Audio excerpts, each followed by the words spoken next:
Amekuja vibaya. Na mimi nitaenda kumfanyia kitu kibaya. Maana nimechoka.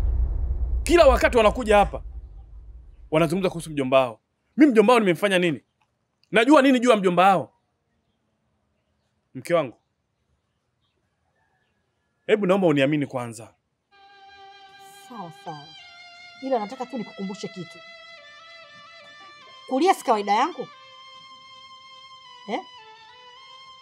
Kulia si kawaida yangu na jadi yangu. Nitalia, alafu yataisha. Kwa sababu kulia nimezoea. Nililia kifo cha mume wangu mpenzi. Bado nikalia kupotea kwa mwanangu. Na ninalia mpaka kesho. Kwa hiyo hata wewe Kapongo, ukifa nitalia, nitanyamaza na nitakusahau mazima. Asante, nashukuru. Kumbe sasa umekaa unaniombea mimi mabaya, si ndio? Unaniombea mimi nife, si ndio? Sasa pangeni mpango wenu, pangeni kila kitu. Hata nikifa naamini hautapata hasara. Ila usiniombee mimi mabaya kwa sababu hujui unachokizungumza. Laiti ungejua usingeyasema hayo yote. Kapongo, utapata unachostahili. Mwasu.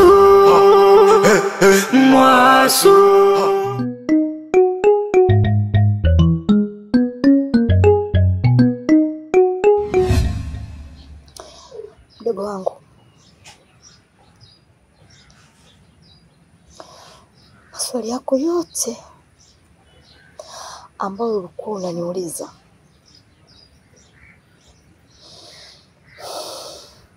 leo nimekuja kukupa majibu yake.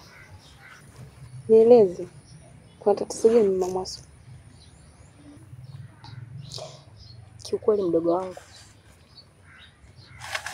changamoto zote, shida zote ninazozipitia,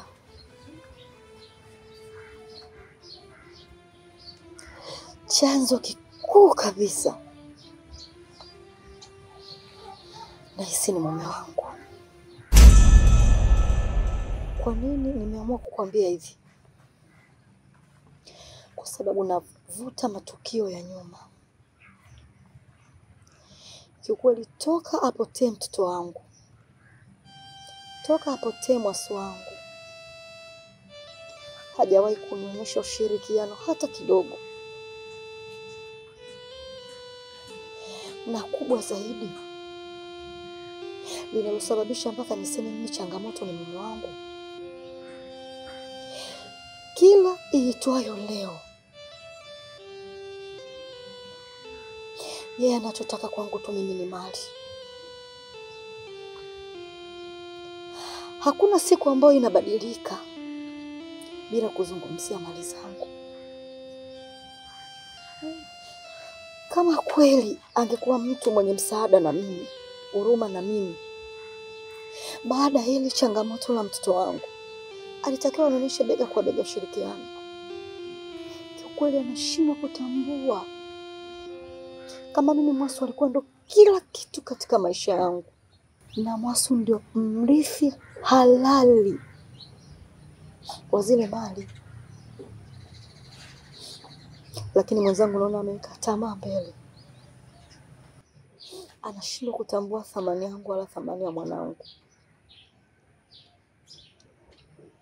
Kiukweli nafikia hatua mpaka nalaumu au nasikitika ni kwa nini baba Mwasu alifariki.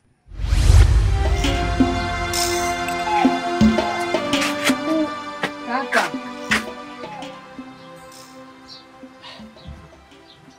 Dada, acha mimi niondoke.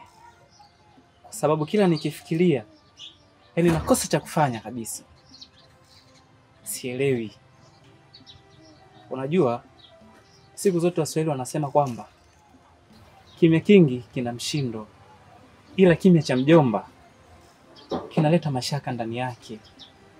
Kakaangu, unaondoka? Hapana kaka, usiondoke. Ukiondoka kama nisusia vile. Afu jua wewe mtu wa kiume kaka, lazima utajua solution au jambo la kufanya. Kiukweli mdogo wangu, nimechanganyikiwa. Hapa kichwa kinaniuma kwa mawazo. Yaani sielewi cha kufanya ni nini. Nimejaribu kuhangaika kila kona kutaka kujua mjomba yuko wapi, lakini nimekosa majibu. Sielewi hata huko alipo yupo katika hali gani. Nimejaribu kumtafuta, nimejaribu kuhangaika kila kona, ila nimemkosa. Sina tena njia ya kufanya. Kwa hiyo mimi ni bora tu niondoke. Kakaangu, kwa nini unaondoka? Usiondoke kaka. Kwa sababu nasema kaa kimya ndio jibu la mjinga. Na maana sisi kaa kimya ndio wajenga wenyewe. Kwa mtu wa kiume bwana, tutajua jinsi gani tunafanya. Tutapata solution tu kaka. Sawa, unaongea maneno mazito. Labda huenda ukawa na solution ndani yake. Unafikiria nini katika hili mdogo wangu? Kaka, usikubali kushindwa. Kwa nini ushindwe? Tuko mimi na wewe, afu usitoshwe mtoto wa kiume. Mimi ndio nakutegemea wewe. Sasa wewe unavyoshindwa wewe, mimi nifanyaje? Ila mimi na wazo. Una wazo? Una wazo gani mdogo wangu? Nisi angekuwepo hayo yote asingetokea.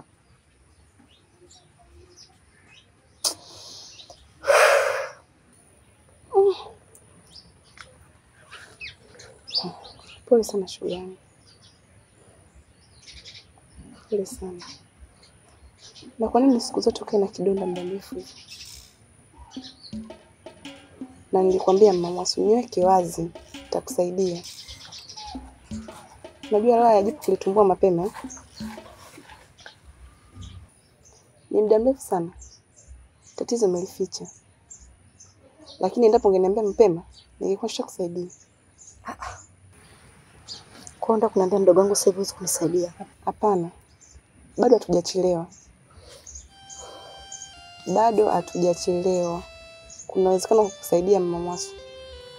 Nahitaji msaada wako kwa kweli. Yaani mpaka nimeamua kuja kuweka bayana. Labda nikukumbushe.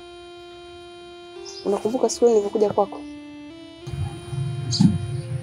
Mama Mwasu. Siku ile nilivyokuja kwako kuchukua ule mzigo, ukawa uko wewe, shemeji na Mwasu. Ndugu yangu, na ndo siku ambayo Mwasu wangu amepotea. Ndio siku ile shoga yangu. Baada ya kumtuma Mwasu tu akaenda ndani. Baada ya kuona wewe Mwasu kakawia, sina ulimfuata? Ndio nakumbuka. Nyuma sasa. Shoga yangu. Shemeji naye akanyanyuka. Baada ya kunyanyuka tu shoga yangu, kuna kitu alikiangusha. Nilishtuka. Mwili wangu wote ulisisimka. Wewe, alidondosha kitu gani? Yaani hata mimi mwenyewe sikuelewa kile kitu ni nini alichokiangusha. Na hapo ndo nilipoamini moja kwa moja shemeji atakuwa anahusika kwa kila kitu kuhusu Mwasu.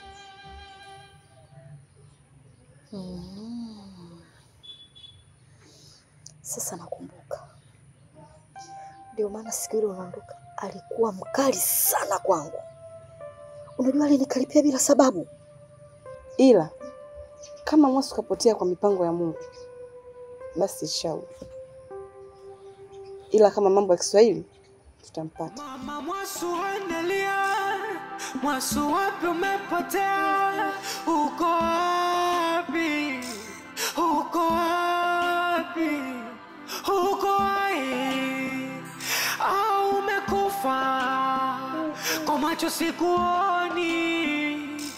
Uko wapi? Na kusubiri. Shida nyingi anapitia. Mume wake kumtishia. Kisa mali. Kisa mali.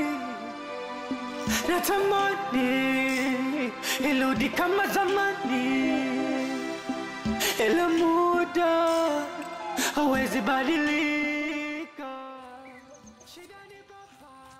Mamasu. Mamasu. Kutaka hizi mali za kwako, kutaka hizi mali za kwako. Rudi Mwasu, rudi, rudi mwanangu, rudi nyumbani. Nakuuliza. Huku umetokea hapa? Sinaongea na wewe. Hivi ni mtu gani ambao wewe ukiambiwa kitu hutaki kusikia? Kwa hiyo ndio ushatoka sasa huko, si ndio? Umeenda kusambaza maneno mengi ya uongo ili kila mtu hapa kijijini anaona kama ni mtu mbaya sana kwako, si ndio? Kapongo, naomba unisikilize. Mimi huku ni mzawa, tena ni mwenyeji. Hivyo basi, nimetoka kutembelea ndugu, jamaa na marafiki. Kwa hiyo unataka mimi nisitembee, si ndio? Sasa hilo ni swali au ni jibu la swali lako? Alomkataza mwenzie hapa sitembee ni nani? Kwa hiyo huo wenyeji wako, uzawa wako ndio basi kwa sababu tu umekuwa mwenyeji ndio unatakiwa uzunguke. Si ndio? Unachokitengeneza jifunze na kukibomoa. Ukishindwa kubomoa nitakuja kubomoa mimi. Kapongo, naomba unisikilize. Nimechoka na hivyo vitisho vyako. Hebu fanya basi vile ambavyo umepanga kunifanyia.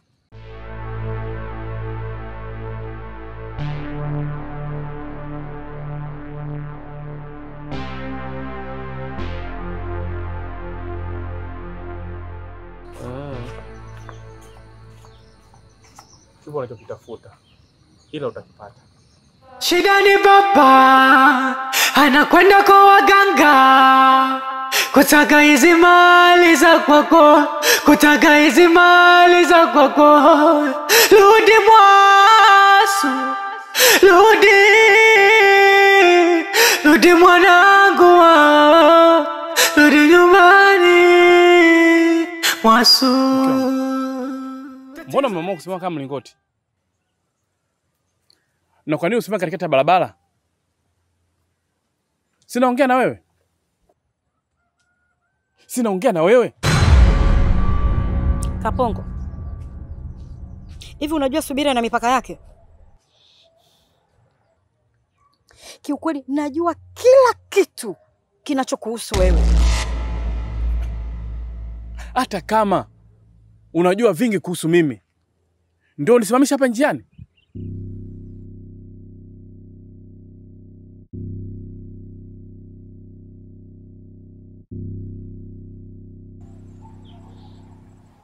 Hivi unaonaje safari yetu mimi naye kaishia hapa? Unamaanisha nirudi nilipotoka, si ndio? Unajizima data, si ndio? Na kuuliza unajitoa fuse. Hivi Kapongo, wewe ni mtu wa aina gani? Wewe ni nani kwangu? Hivi mimi mtu wa kusimamishwa barabarani kutabiliwa? Matatizo ya nyumbani kwangu kila mtu anajua. Nyumbangu imegeuza dampo, si ndio? Na kuuliza nyumbangu imegeuza dampo?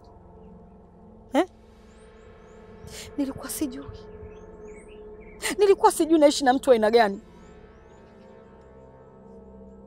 Kumbe wewe ni mbwa mwitu uliojivesha ngozi ya kondoo. Hivyo ni mwanamke wa aina gani? Mwanamke aswa aliofundwa akafundika. Unaweza kuzungumza na mume wako njiani kama hivi? Tena maneno mazito kama hayo? Kwa hiyo kwenye njia ya watu wote wajue nina mapungufu, si ndio? Mwanamke aliofundwa hawezi kuzungumza vitu kama hivyo. Hebu nisikize vizuri. Twende nyumbani tukazungumza mambo haya vizuri. Wewe uende nyumbani, si ndio? Nyumbani kwa nani? Kwangu mimi? Nyumba ambayo unifanya wewe ni takataka? Kapongo, kiukweli nimekuchoka. Sikuhitaji nyumbani kwangu. tena nyumbani kwangu, na kuomba upaone kama kituo cha polisi. Ulioyafanya yananitosha. Ulionitendea yananitosha mimi. Umenielewa? Umenielewa? Mdogo wangu ameniambia kila kitu kinachokuhusu. Usifikiri kwamba nimekaa tu hapa kama pung'uu. Sasa umeamua kusikiza maneno ya watu. Tena unakujaza ujinga. Na unajaa kweli? Shajua. Kipo kitu mimi cha kufanya. Maana Kapongo, mimi umenifanya bugenazi. Nina macho matatu lakini sioni maovu yako. Nakuomba. Tena nakuomba sana. Sikuhitaji katika maisha yangu. Sioni hasara. Sioni hasara kabisa. Si ulipanga kubomoa, si ndio? Sasa mimi ndo nabomoa.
Tufiki tu.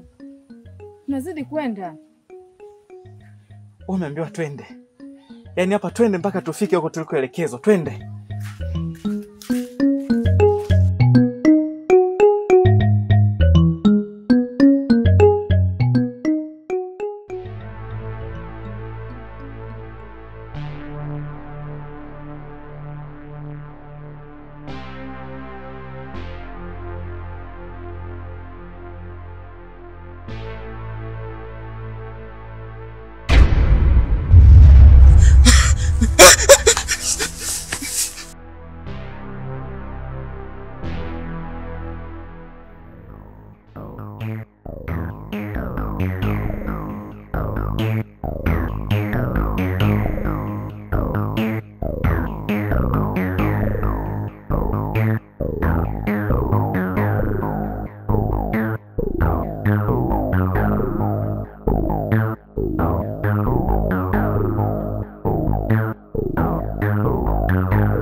tatizo ni tamaa zimekuponza baba, tatizo ni tamaa zimekuponza mzee Kasu Mwasu.